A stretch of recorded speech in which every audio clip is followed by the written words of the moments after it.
누구나 그 이름을 지을 때 많은 생각을 하게 됩니다. 이름을 잘 지으면요, 이름의 덕을 보게 될 수도 있어요. 부르기 좋고 또 기억하기도 좋고 또 그 뜻마저 좋다면 말할 나위 없이 좋은 이름입니다. 반면에 심혈을 기울여서 지었는데 놀림을 받는 이름도 있습니다. 그 대표적인 경우가 이름 병태라는 이름 있죠? 그 한자어로 빛날 병자에 클 태자 아닙니까? 그러니까 의미가 크게 빛난다. 얼마나 의미가 좋아요. 근데 이 병태라는 이름은 병신하고 같은 의미로 이렇게 쓰여지기 때문에 그 놀림을 많이 받게 됩니다. 이게 찾아보니까 재미있는 이름들이 많더라고요. 귀녀라고 있습니다. 귀녀. 여자 이름 귀녀. 뭐 귀할 기차 쓰고 또 여자, 귀한 여자다. 근데 성이 방씨예요. 네, 그렇죠? 네, 좀 곤란하죠. 근데 그런 이름이 있어요. 또 남자 이름인데 이름이 신중입니다. 신중하다. 성이 뭐겠어요? 네, 임씨예요. 임신 중이에요. 네. 또 남자 이름인데요. 이름이 기통이에요. 기통. 네.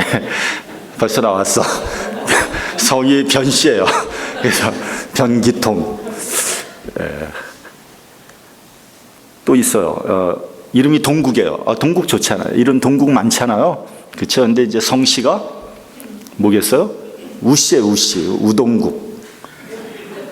우동국이다. 이름이 태기예요. 태기.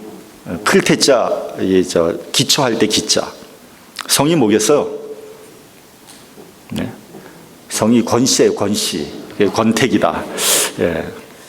그런 이름들이 있더라고요. 우리는 재미있게 얘기하지만 당사자는 상당히 힘들 거예요. 왜 내 이름을 이렇게 지어가지고 나를 힘들게 만드나 평생 원망할 것 같아요. 여러분은 여러분 이름을 어떻게 생각하십니까? 내 이름 참 좋다 그렇게 생각하십니까? 아니면 내 이름 별로다 이렇게 생각하십니까? 저는 제 이름 어렸을 때 제 이름 별로 안 좋아했어요. 제가 이제 제 이름을 원하라고 불러야 되는데 사람들이 전부 다 어떻게 부르냐면 원화로 불러요. 원화.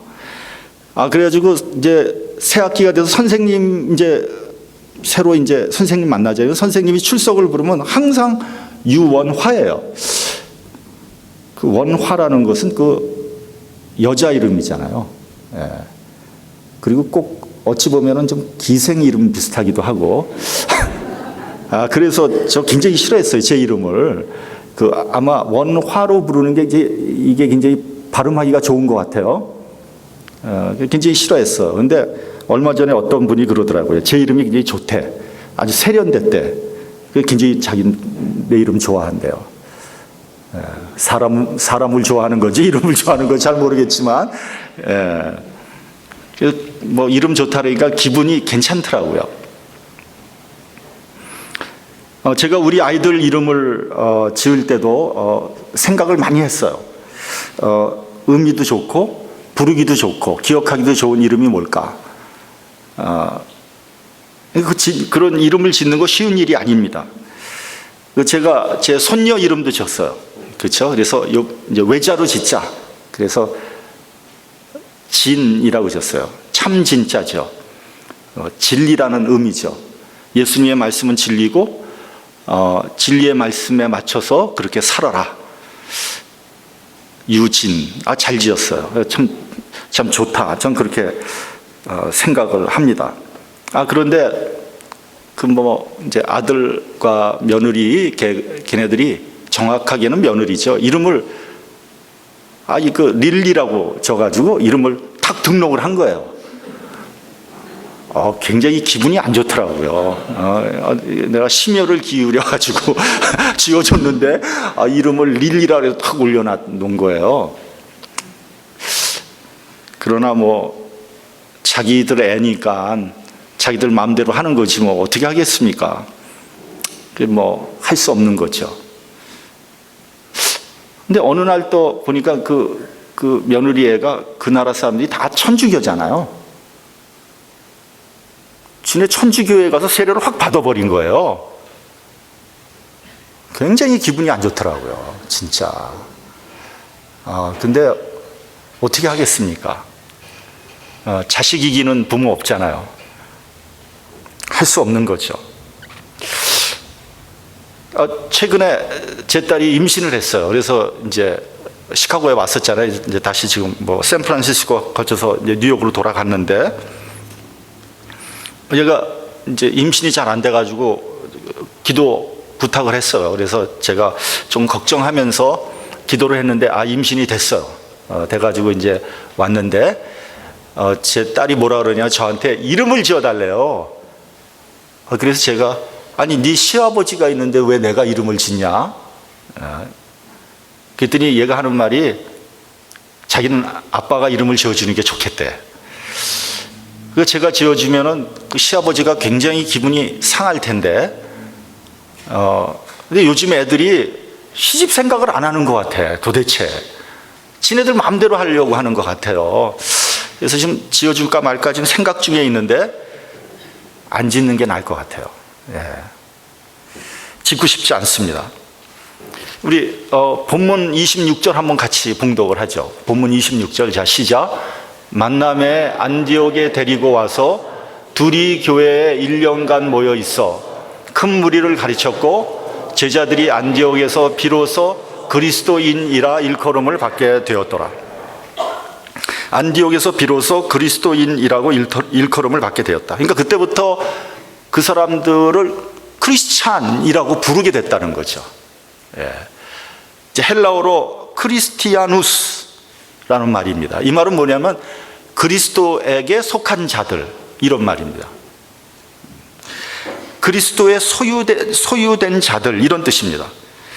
근데 이 말은요, 사실은 예수 믿는 사람들을 깔보면서 하는 말입니다. 깔보면서. 그러니까 다시 말하면 그리스도에 미친 사람들, 뭐 요 정도 되는 뉘앙스가 그렇다는 거죠.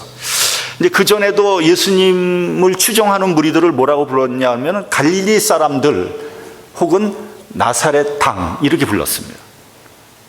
그 갈릴리의 사람들, 나사렛 당, 그것도 역시 예수님과 그 추종자들을 깔보면서 부른 그런 이름입니다.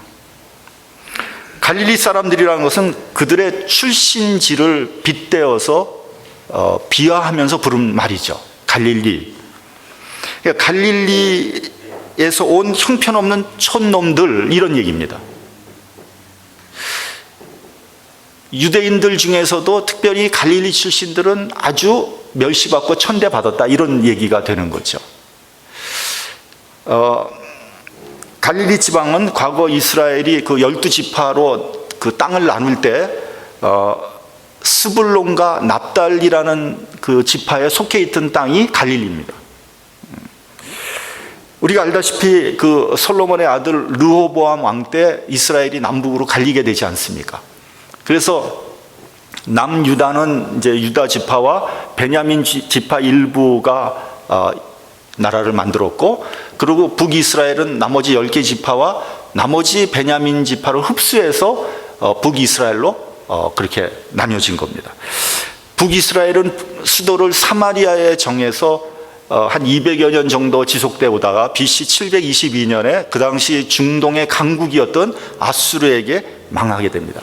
근데 이제 아수르가 이스라엘을 점령하면서 결혼 정책을 써서 이스라엘의 그 혈통을 뒤섞어 버렸어요. 이렇게 뒤섞인 혈통을 가지고 있는 사람들을 성경에서 뭐라고 부르냐면 사마리아인이다, 이렇게 불렀습니다. 혈통을 중요하게 여기던 유대인들은 사마리아인들을 상종하기조차도 싫은 그런 사람으로 여긴 거죠. 오히려 이방 족속보다도 더 저주받은, 더 수치스러운 그런 사람으로 생각을 했습니다. 그런데 바로 그 스불론과 납달리 지방은 바로 그 사마리아보다 더 북쪽에 있었던 그런 지역이었습니다. 그러니까 갈릴리는 차별과 천대를 받는 지역이었지. 갈릴리 사람들 그러면 아주 형편없는 사람이라는 의미가 그 안에 들어가 있는 겁니다. 그런데 이사야서 9장 1절을 보면 이렇게 돼 있어요. 옛적에는 여호와께서 스불론 땅과 납달리 땅으로 멸시를 당케 하셨더니 후에는 해변길과 요단 저편 이방의 갈릴리를 영화롭게 하셨느니라.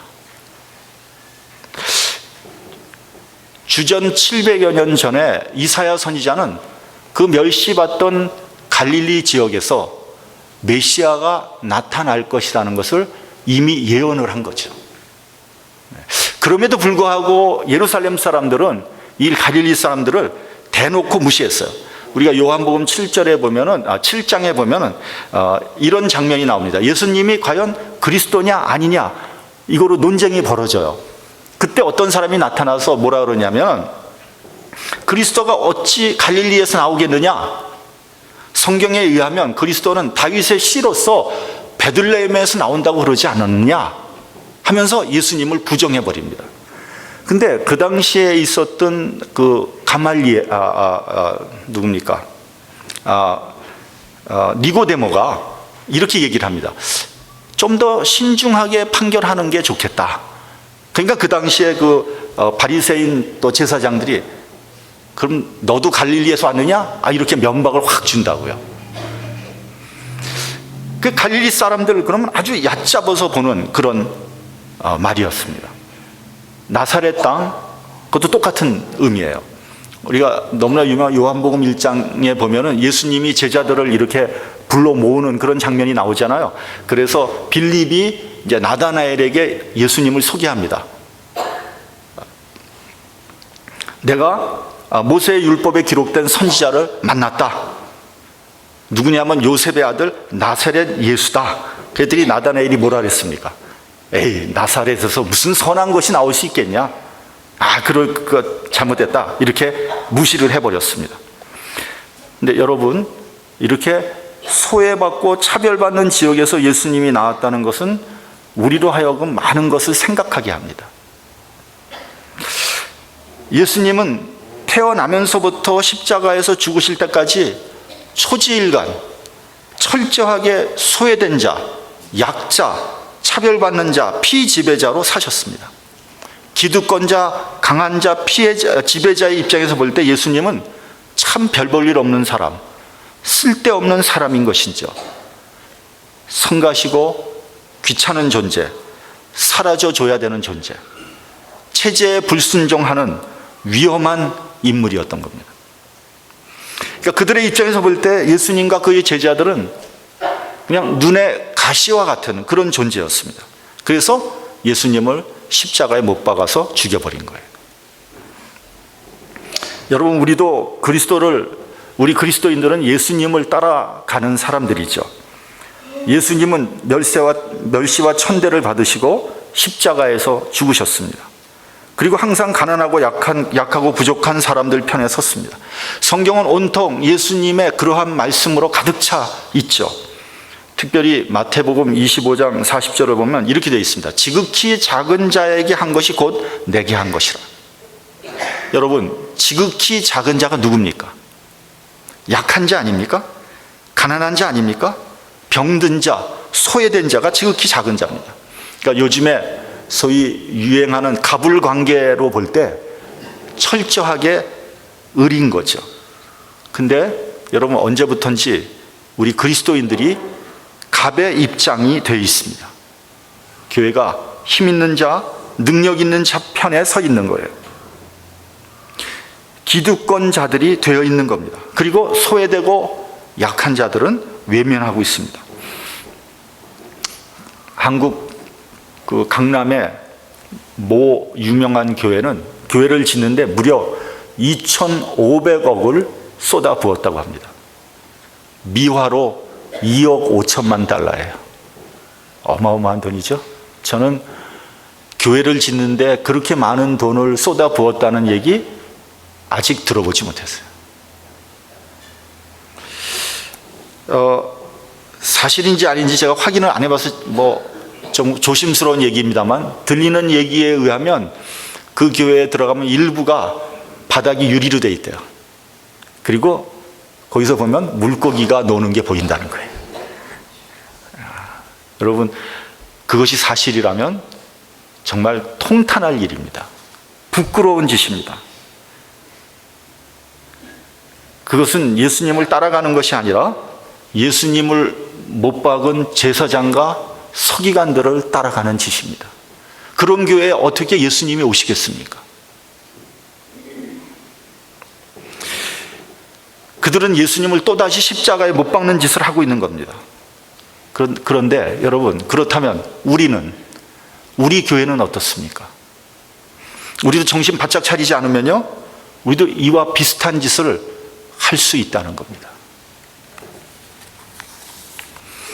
여러분, 오늘 우리가 본문에서 우리가 주의 깊게 봐야 되는 것은요, 안디옥이란 곳에서 비로소 그리스도인이라고 불리움을 받았다는 겁니다.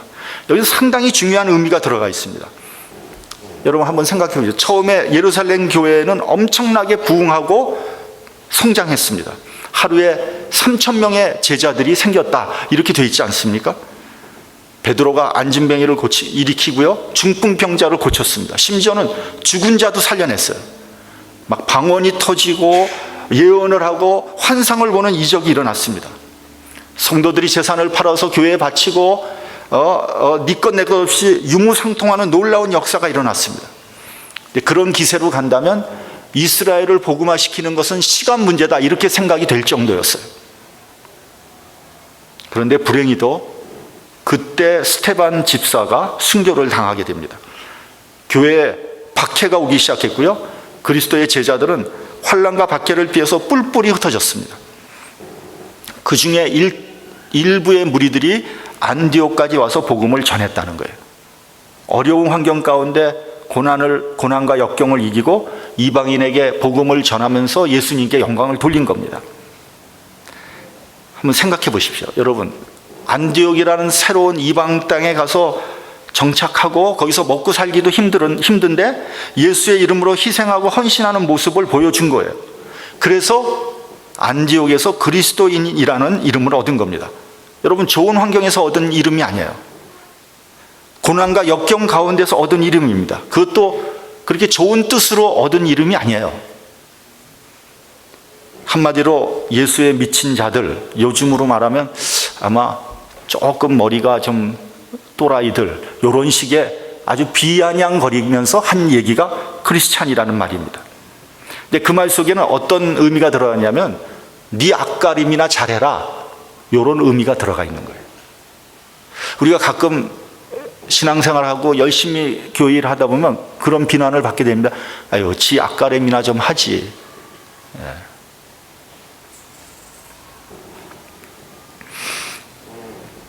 그러니까 예수 믿는 사람들을 비하하고 무시한 말입니다. 그러나 저는 분명히 말할 수 있습니다. 그 중에는 예수님을 믿는 사람들을 흠모하고 존경하는 사람들이 분명히 꽤 많이 있었을 것이다. 자신의 생각으로는, 자신의 개념으로는 이해할 수 없는 사람들이지만 참 괜찮은 사람들이다. 자기도 먹고 살기 힘든데 어떻게 저렇게 헌신하고 희생할 수 있을까? 도대체 예수라는 사람은 어떤 사람인데 저 사람들을 저렇게 희생하게 만들까? 나도 한번 예수 믿어보고 싶다.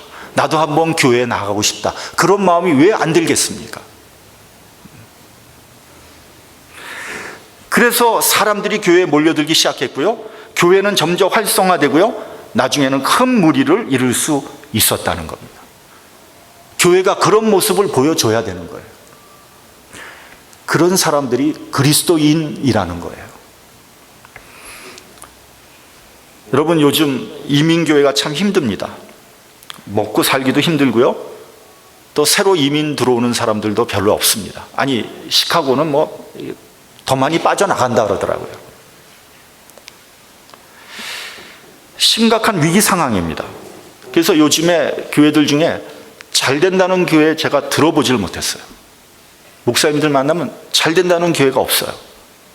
전부 다들 성도가 줄어든다, 헌금이 줄어든다, 예산이 줄어든다, 젊은이들이 없다. 그러니까 목사님들 이렇게 만나면 전부 뭐 안 된다, 없다 이런 얘기만 들려오는 거예요. 그러나 그것이 지금 이민교회의 실상입니다. 그렇다고 해서 위기라 그래서 두 손 놓고 있을 수는 없습니다. 위기를 기회로 바꿔야 됩니다. 우린 이런 고난과 역경 가운데 그리스도의 이름을 높여야 됩니다. 더 열심을 내야 됩니다. 소외되고 약한 사람들에게 관심을 돌려야 됩니다. 우리가 정말 그리스도인이 되어야 됩니다. 그럴 때 다시 사람들이 교회를 찾기 시작할 겁니다. 사실은 지금 교회 다니지 않는 사람들이 굉장히 많습니다. 그러면 젊은이들과 2세들도 교회로 다시 몰려들 것입니다. 확실치는 않지만 이건 확실한 건 아닙니다. 그러나 이렇게 어려운 가운데서도 천주교는 잘 되는 것 같아요. 전에는 교회가 잘 됐고 천주교가 지지부진했는데 왜 이런 역전 현상이 일어난 것입니까? 교회가 잘못한 거예요. 우리들이 잘못한 겁니다. 우리가 정말 그리스도인이 되어야 됩니다. 로마서 1장 16절에 보면 사도 바울이 내가 복음을 부끄러워하지 않는다 이렇게 진술하고 있습니다. 복음을 부끄러워하지 않는다. 여러분 이 말은 무슨 말이냐면 바꿔서 얘기하면 이런 말입니다. 복음은 부끄러워하는 것이다 라는 통념이 있다는 거예요. 다른 사람들은 복음은 부끄러운데 나는 복음을 부끄러워하지 않는다 이런 말 아닙니까? 왜 복음이 부끄러운가? 첫째, 로마 제국에서 유대인들은 천대받았습니다. 로마의 시민권을 가지고 있는 사람들이 우대받았죠. 로마 시민권만 있으면요, 그 당시에 굶어 죽을 염려가 없어요. 왜냐하면 매일 로마 시민권을 가지고 있는 사람들에게는 무상으로 빵을 공급했습니다. 그리고 경기장에 가서 즐길 수 있는 권한을 줬어요. 지금 여러분 우리가 가끔 영화에서 이렇게 콜로세움 같은 데서 막 경기하고 사람들이 다 로마 시민권 가지고 있는 사람들만 들어가는 곳입니다. 로마 시민들은 재판을 받을 특권이 있었고요, 아무리 나쁜 짓을 해도 십자가형을 받지 않았습니다. 그래서 사도 바울이 사형을 당할 때 십자가에 달린 것이 아니라 목이 잘린 거죠. 왜요? 시민권을 갖고 있었기 때문에. 둘째로 예수라는 이름은 부끄러운 이름이었습니다. 아까 말씀드렸지만 예수님을 나사렛 예수라고 부르잖아요. 나사렛이란 동네는 유대인들에게조차도 이미 차별과 천대를 받는 그런 곳이었습니다. 셋째는 예수께서 십자가에서 돌아가셨어요. 십자가형은 너무 끔찍해서 노예나 국가 반역죄를 저지른 사람 외에는 당하지 않았습니다. 로마의 귀족들은 식사를 할 때 십자가란 말을 꺼내지 않는 것이 불문율이었다고 합니다. 어느 날 어느 집사님이 저한테요, 목사님 이것 좀 보세요 하면서 그 휴대폰을 탁 보여주는 거예요. 제가 그걸 뭔가 그러고 딱 봤더니 IS 놈들이 인질의 목을 자르는 그런 그 생생한 동영상이 거기에서 나오는 거예요. 전 그거 그냥 너무 깜짝 놀고 너무 끔찍해서 충격을 받아가지고요, 며칠 동안 밥맛도 없었고요, 잠도 막 설쳤어요. 저한테 보여준 사람은 가슴이 뜨끔할 거야 지금. 그렇죠? 아니 왜 저한테 그걸 보여줘가지고 그렇게 저를 힘들게 하냔 말이죠. 근데 여러분, 십자가형은 그거와 비교가 되지 않을 정도로 끔찍한 형벌입니다. 그 장면을 직접 보면 평생 트라우마가 생길 정도입니다. 그러니까 여러분, 예수님은요, 유대인에다가 나사렛 출신에다가 십자가 형벌을 받은 사람이에요. 이보다 나쁠 수는 없죠. 그러한 예수님을 믿는 것, 그게 크리스찬들이에요. 세상적으로는 꺼리끼는 것이고 부끄러운 것입니다. 원래 로마의 그 철학은요, 강자가 진리입니다. 승리하는 자가 의인이에요. 그런 면에서 볼 때는 예수님은 철저하게 패자며 약자입니다. 십자가에서 죽음은 저주요 수치입니다. 그런데 그 십자가가 바로 복음이란 말이죠. 바울은 복음을 부끄러워하지 않는다고 했으며 나는 아예 그리스도의 종이라고 선포했습니다. 심지어 나는 그리스도 외에는 다른 건 아무것도 알지 않기로 작정했다고 했습니다. 그리스도의 이름을 위해서 고난을 당하고 옥에 갇히는 것을 감사하게 생각했습니다. 여러분, 원래 바울의 이름은 뭐였죠? 원래 이름은 사울이었습니다. 사울은 이스라엘의 초대 왕이었습니다. 우리가 사울 그러면 별 볼 일 없이 생각하지만 이스라엘에서는 위대한 사람입니다. 그래서 이름을 사울이라고 한 거예요. 그런데 사울은 예수님을 만나고 난 다음에 이름을 바울로 고쳤습니다. 여러분, 바울이 무슨 뜻인지 아십니까? 작은 자란 뜻입니다. 학자들은 바울이라는 이름도 조롱하는 의미가 들어가 있다는 거예요. 왜냐하면 바울은 키가 작았기 때문에. 그러나 바울은 자신의 이름을 기꺼이 받아들였습니다. 바울이라는 이름을 부끄러워하지 않았습니다. 그는 주님을 사랑했기 때문에 주의 작은 종으로 살기를 결심한 겁니다. 그래서 마침내 자신은 사라지고 그리스도가 그에게서 드러나게 된 겁니다. 바울은 고린도후서 5장 13절에서 나는 그리스도께 미쳤다고 했습니다. 바울은 자기의 생각과 자기의 뜻대로 산 것이 아니라 철저하게 성령의 인도하심에 따라서 살았습니다. 근데 여러분, 여기서 우리가 또 주의 깊게 봐야 되는 게 있습니다. 성령의 인도함을 받고 그리스도에 미쳐서 살았다고 해서 모든 일이 형통하고 영광을 받은 것이 아닙니다. 오히려 고난과 핍박과 박해가 점점 더 심해진 거죠. 결국 12제자들은 물론이요, 사도 바울도 순교하고 말았습니다. 그럼에도 불구하고 위축되거나 포기하지 않고 복음을 증거했어요. 세상이 감당할 수 없는 사람들이었습니다. 그런 사람이 누구냐? 그리스도인입니다. 둘째로 그리스도인들은요, 도덕적으로 순결했습니다.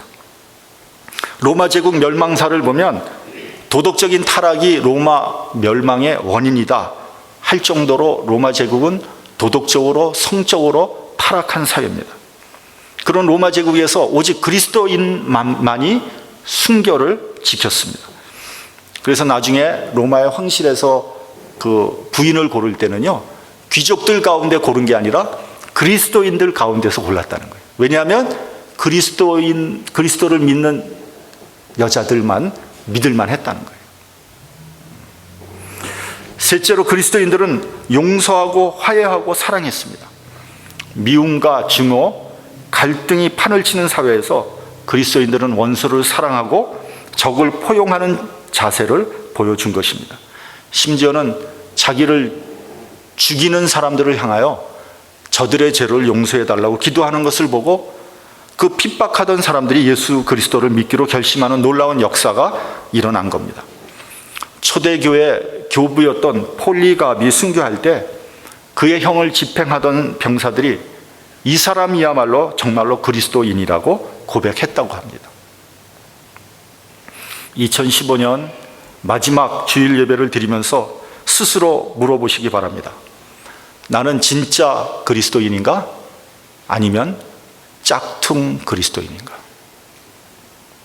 세상은 어지럽고 도덕은 타락했고요, 그리스도인들이 살아가기에 너무나 힘든 세상입니다. 그러나 세상이 타락하고 오염될수록 그리스도인들은 더욱 그 빛을 발해야 됩니다.